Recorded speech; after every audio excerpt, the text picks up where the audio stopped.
Okay, today we are going to be talking about limiting beliefs. I know that this podcast is a mix of really helpful perspective from industry leaders, disruptors. I'm always trying to think of more tools that I can give you that can help you where you are at today in your business. But mindset and limiting beliefs, guys, is just another tool in your toolkit to be very, very aware of because believe me, our beliefs feel like facts. And I am going to dedicate this episode with the utmost love for you and where you're at. And it all started with an email that maybe you can relate to.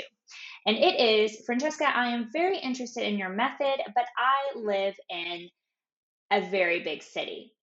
For the sake of privacy of this email, I'm not going to mention the city, but let's just say it's one of the US's biggest cities. In fact, the biggest, I want to say the busiest airport in the world is based in this city. All the hotels already have a florist. Is it possible for me to use this method in less than premium hotels?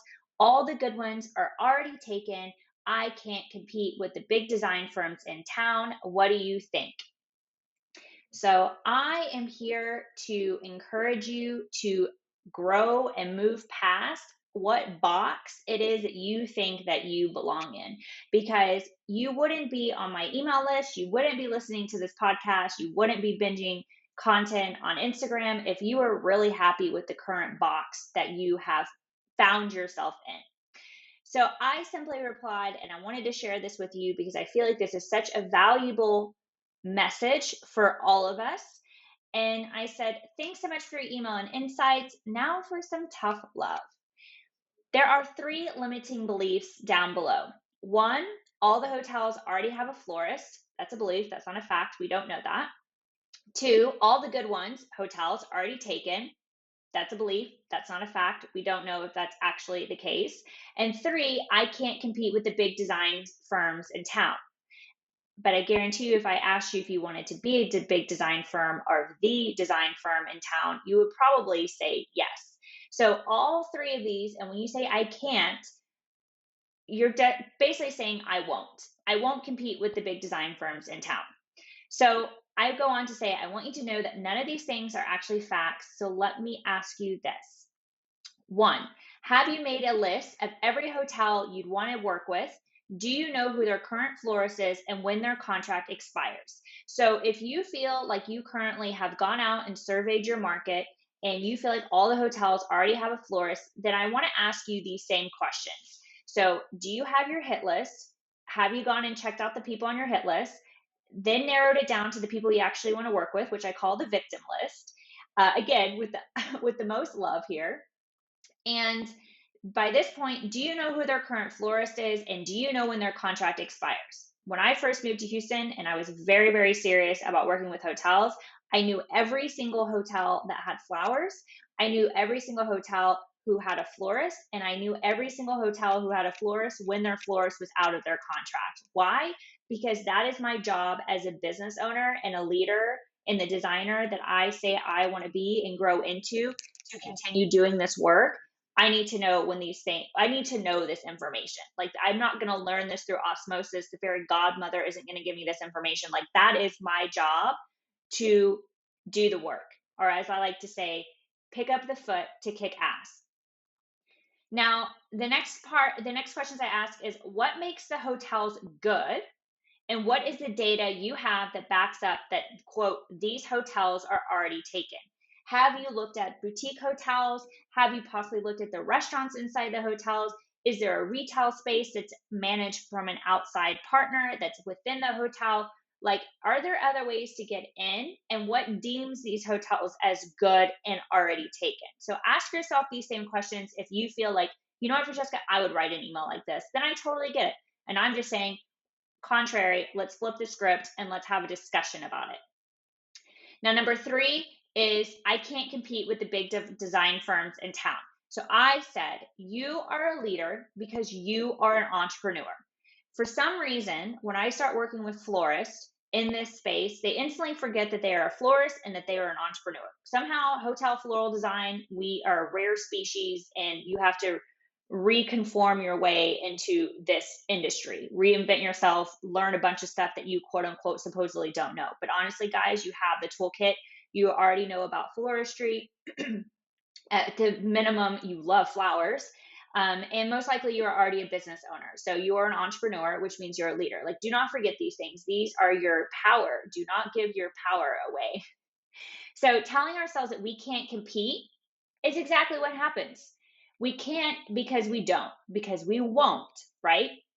But if we choose that we can do better, be bigger, that there is room for us at the table, then that's exactly what happens. When we continue to play small, we feel small. And I don't think that's why you wrote this email, because you want to play small.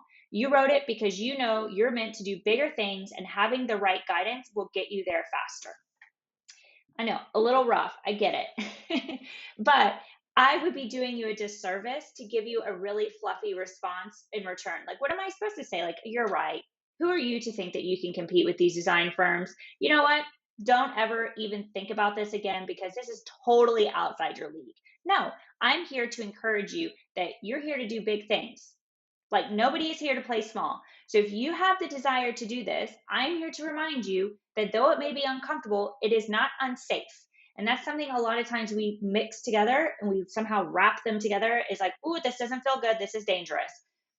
Big difference, uncomfortable, unsafe. So remember that you can do hard things. It might feel uncomfortable because it's hard, but it's only hard because it's new. You've never done it before. It's not actually because it's hard. And the more and more you do it, the more and more comfortable you get with it. I'm sure you've heard me say before, I love this quote: courage before confidence. Creativity comes from constraint. And just recently, I came up with progress is not a result of perfection. So I am here to support you as your cheerleader and to remind you of what your limiting beliefs are. I see them from a mile away because I had them myself. And guys, it took me 4 years to get here. We all start from somewhere, we all start small, but we have this desire of, okay, here's the deal, universe. If I'm going to step outside my comfort zone and put my little tiny pinky toe in the water, then I want to get all the results as proof that I can do this. And if you're not going to give me the proof, then I'm not going to show up. Not for me. Can't do it. Nope, not safe. Too uncomfortable. So please know that you are standing in your way of huge, monumentous success. Also know you're not alone. We all go through this, myself included. It just took me 4 years to get here, and I definitely don't want to see that for you. So hence why I write emails like this. I went on to say, you wrote it because you're meant to do bigger things, and having the right guidance will get you there faster. I want to assure you that your fears are valid, and I've been there before, but I also believe we need to be reminded sometimes to take our power back and follow our dreams. Those callings are here for a reason. Now, to answer your question, poor thing, after I just basically showed her, like, look at all these crazy beliefs that you're carrying around. This must be really heavy. Let's put those down. Will the hotel florist profit method work for less than premium hotels? The short answer, and I always like to remain extremely transparent and honest, is probably not. First off, I want you landing $5,000 monthly accounts. This isn't just some made up fluffy number. This is my minimum. So if this is my minimum, I want it to be your minimum.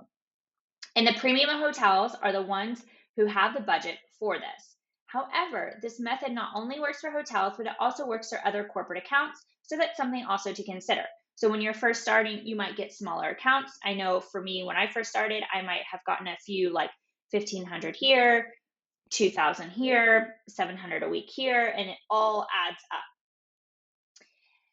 I went on to just close and say, you know what? You live in a very incredible city, and I know you could work some serious flower magic. This safe container and proven method are here to support you when you are ready. So to end today's episode, I really just wanted to remind you that, limiting beliefs oftentimes feel like facts.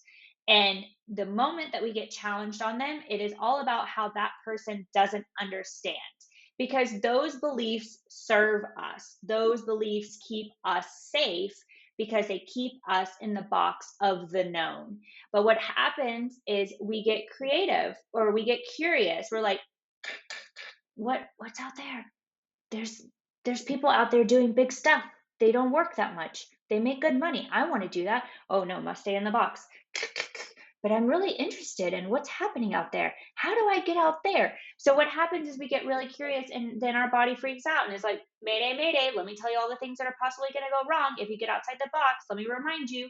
So I am here to remind you that your limiting beliefs are keeping you small.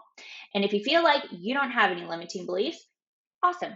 I would like to challenge you to do some journaling. I journal every single morning, and it is so interesting to look back even a month ago and read the things that I was telling myself that I so firmly believe that were literally just limiting beliefs, usually from someone else that I had picked up and somehow just decided that this was my belief and carried it around. And I realized, like, oh, that's really kept me small, or that's really kind of stunted my growth.